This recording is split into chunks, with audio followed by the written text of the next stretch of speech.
आज मैं आपके लिए समोसा पफ की रेसिपी लेकर आया हूँ, जो कि दिखने में जितना सुंदर है उससे कई ज्यादा ये खाने में टेस्टी बनता है। तो यहाँ पर इस समोसा पफ को बनाने के लिए पहले हम यहाँ पर इसका डो रेडी करेंगे। और यहाँ पर इस डो को बनाने के लिए मैंने यहाँ पर लिया हुआ है मैदा। मैंने यहाँ पर 2 कप मैदा का इस्तेमाल किया हुआ है।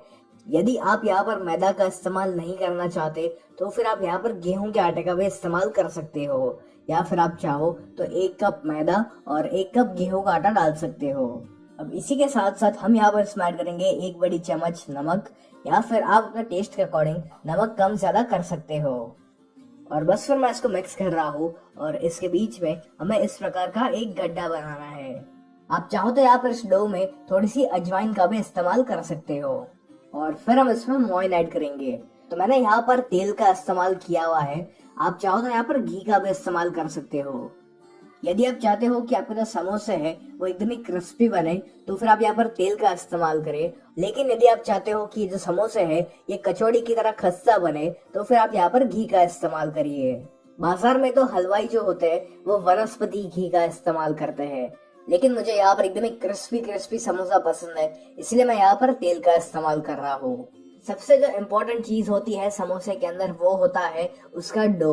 यदि आपने बहुत ज्यादा मोइन डाल दिया तो फिर ये जो समोसे हैं ये बहुत ही ज्यादा खस्ता बन जाएंगे, और यदि आपने एकदम ही कम मोइन डाला तो फिर ये जो समोसे हैं ये बहुत ही हार्ड बनेंगे। तो मोइन की मात्रा यहाँ पर बहुत ही मायने रखती है। तो पहले मैंने यहाँ पर 1/4 कप तेल का इस्तेमाल किया हुआ था, और अब यहाँ पर इस तेल को हम इस मैदा में अच्छे से मिक्स करेंगे। इसको एक बार इसमें मिक्स करने के बाद आप एक बार चेक कर लीजिए कि जो मोइन है ये बराबर है या नहीं। इसको चेक करने के लिए आपको यहाँ पर इस मैदा को ऐसे हाथों के बीच में रखकर ऐसे जोड़ना है, और अगर ये मैदा जो है वो अच्छे से जुड़ जाता है तो इसका मतलब ये है कि ये जो मोइन है ये बिल्कुल बराबर है। लेकिन जैसे कि आप देख सकते हो कि यहाँ पर जो मैदा है ये जुड़ नहीं पा रहा है, यानी कि ये टूट रहा है। तो इसका मतलब ये है कि हमें यहाँ पर थोड़ा सा और तेल का इस्तेमाल करना पड़ेगा। तो अब मैंने यहाँ पर 1/4 कप तेल और डाला हुआ है, और इसको भी हम वापस इस मैदा में अच्छे से मिक्स करेंगे। अब जैसे कि आप देख सकते हो कि जब मैं यहाँ पर इसको जोड़ रहा हूँ तो ये अच्छे से जुड़ पा रहा है। तो इससे हमें पता चलता है कि अब इसमें मोइन बिल्कुल बराबर है। चलिए अब हमें यहाँ पर इसका डो रेडी करना है, जिसके लिए हमें यहाँ पर गुनगुने पानी का इस्तेमाल करना है। एक चीज का यहाँ पर ध्यान रखिए कि आपको एक साथ सारा का सारा पानी ऐड नहीं करना है। आप थोड़ा थोड़ा पानी ऐड करते जाइए और इस डो को गूंथते रहिए, क्योंकि ये जो समोसा का डो होता है ना ये काफी सख्त होता है। यहाँ पर अगर आपने बहुत सारा पानी डाल दिया तो ये जो समोसा पफ का डो है ये काफी ढीला हो जाएगा, और फिर आपको यहाँ पर समोसा पफ को फोल्ड करने में भी काफी दिक्कत आ सकती है। तो इसलिए यहाँ पर पानी बिल्कुल थोड़ा थोड़ा करके यहाँ पर डालिए। जब ये डो इस प्रकार से एक साथ जुड़ जाए तब आपको इसको लगातार 5 मिनट के लिए मसलना है, ताकि इसके अंदर जो ग्लूटेन है वो एक्टिवेट हो जाए और इस डो में एक अच्छी सी लचक आ जाए। चलिए यहाँ पर मैंने इस डो को 5 से 8 मिनट के लिए अच्छे से मसल दिया है, और अब ये जो डो है ये रेडी हो चुका है। और ये जो डो है ये से थोड़ा सा हार्ड होना चाहिए। तो हम यहाँ पर इस डो को एक गीले कपड़े से ढकेंगे, और इस डो को हमें 15 से 20 मिनट के लिए रेस्ट करने देना है। और जब तक ये जो डो है रेस्ट करता है तब तक हम स्टफिंग रेडी करेंगे।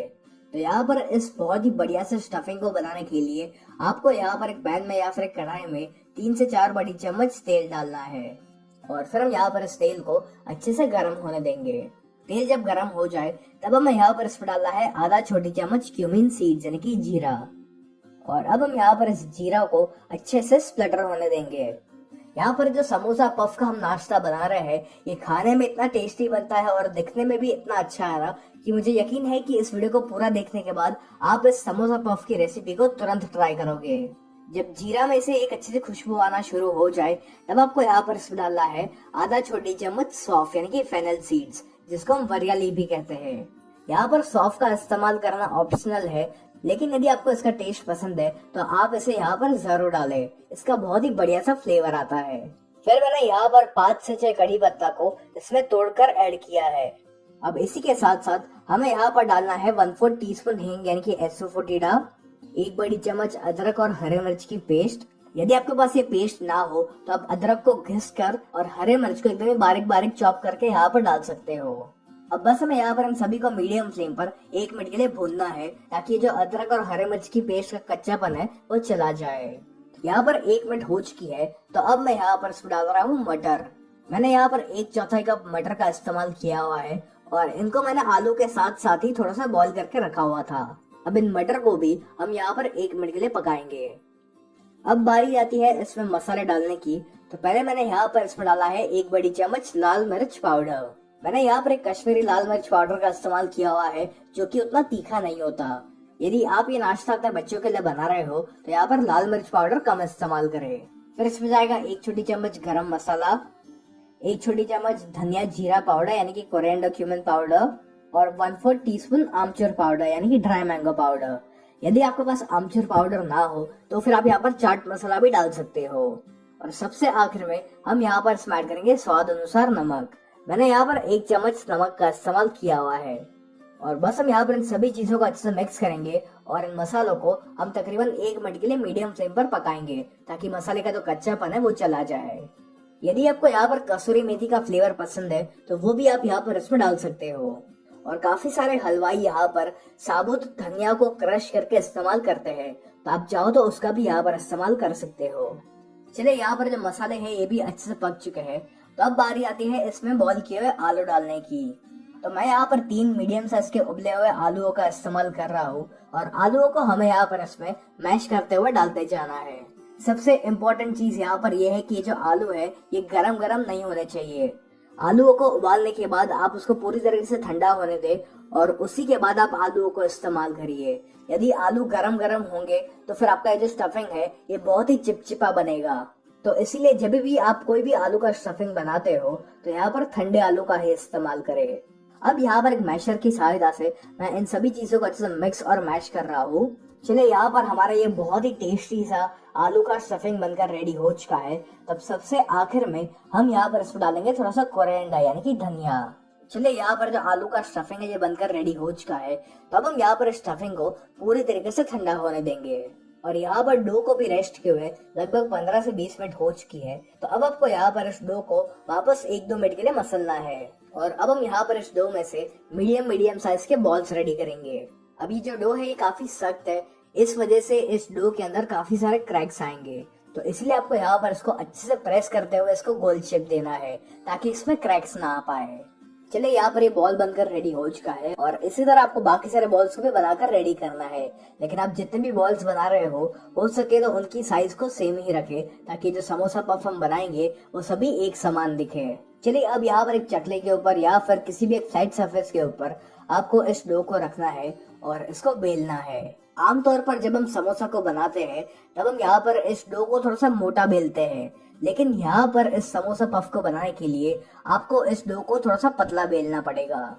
चलिए, यहाँ पर मैंने इस डो को बेल लिया है और इसको आपको इस तरह से लंबा बेलना है।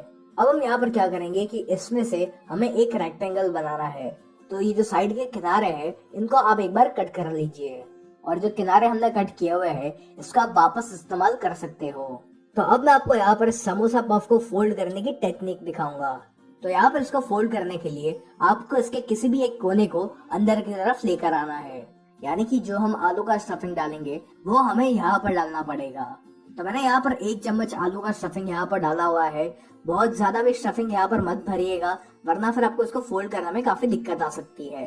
अब आपको यहाँ पर इस डो के चारों तरफ पानी लगाना है। बहुत ज्यादा भी पानी का इस्तेमाल मत करिएगा, वरना ये बहुत ही चिपचिपा हो जाएगा। यहाँ पर हम थोड़ा सा पानी इसलिए लगा रहे हैं ताकि ये जो डो है ये अच्छे से चिपक जाए और तेल में फ्राई करते समय ये खुल ना जाए। तो यहाँ पर मैंने इसके चारों बाजू पानी को लगा लिया है और अब हम यहाँ पर इस प्रकार से इसको फोल्ड करेंगे। और फिर इसको फोल्ड करने के बाद इसकी ये जो दोनों साइड्स है इसको आपको अच्छे से प्रेस करना है ताकि ये अच्छे से बंद हो जाए। अब यहाँ पर एक चाकू की सहायता से इसमें हमें इस प्रकार से कट्स लगाने हैं। आपको यहाँ पर थोड़ी थोड़ी दूरी पर इन कट्स को लगाना है और ये जो डो की साइड्स है यहाँ पर आपको कट नहीं लगाना है। अब जैसे मैं आपको वीडियो में दिखा रहा हूँ उसी प्रकार से आपको उसको फोल्ड करना है, यानी कि इसकी एक साइड को हमें इसकी दूसरी तरफ लेकर जाना है और इसको भी हम अच्छे से प्रेस करेंगे ताकि ये बंद हो जाए। और सबसे आखिर में हमें ये वाली साइड को उठाकर इसके ऊपर रखना है और फिर इसकी साइड्स को आप वापस एक बार प्रेस कर लीजिए ताकि ये अच्छे से सील हो जाए। लीजिए, यहाँ पर इस समोसा पफ की डिजाइन बनकर रेडी हो चुकी है। ये दिखने में जितना सुंदर लगता है ना उतना ही ये बनाने में आसान भी है। शुरू शुरू में इस प्रकार से समोसा पफ को फोल्ड करने में शायद सबको थोड़ी सी दिक्कत आ सकती है, लेकिन मैं गारंटी के साथ कह सकता हूँ कि एक दो समोसा पफ को फोल्ड करने के बाद आप बाकी सारे समोसा पफ को बहुत ही आसानी से बना सकोगे। तो अब बारी आती है इनको फ्राई करने की, और इनको फ्राई कैसे करना है ये सबसे इम्पोर्टेंट चीज है। यदि आप इनको ठीक तरीके से फ्राई नहीं करोगे तो ये दिखने में उतना सुंदर नहीं लगेंगे और खाने में भी ये काफी ऑयली बन सकते हैं। तो सबसे इम्पोर्टेंट चीज यहाँ पर ये है कि आपका जो तेल है वो बहुत ज्यादा गर्म नहीं होना चाहिए। यदि आपका तेल बहुत ही ज्यादा गर्म होगा तो जैसे ही आप इसमें समोसा पफ डालोगे तो ये फटाफट से ब्राउन होते जाएंगे और इन समोसा पफ के ऊपर पिंपल्स आ जाएंगे। यानी कि कहने का मतलब ये है कि इसके ऊपर बबल्स आ जाएंगे, जिससे कि इसका जो लुक है वो काफी बिगड़ जाएगा। तो यहाँ पर जो आपका तेल का तापमान है वो एकदम ही ठंडा होना चाहिए। तो तेल के तापमान को चेक करने के लिए हम इसमें थोड़ा सा डो यहाँ पर डालेंगे, और जैसे कि आप देख सकते हो कि जो डो है ये तुरंत ऊपर नहीं आ रहा है। इससे हमें ये पता चलता है कि ये जो तेल है ये उतना गर्म नहीं है। तो अब हम यहाँ पर इसमें एक करके ये समोसा पफ को इसमें ऐड करते जाएंगे। आपकी कढ़ाई में जितने समोसे पफ आ सकते हैं उतने आप यहाँ पर इसमें डाल सकते हो।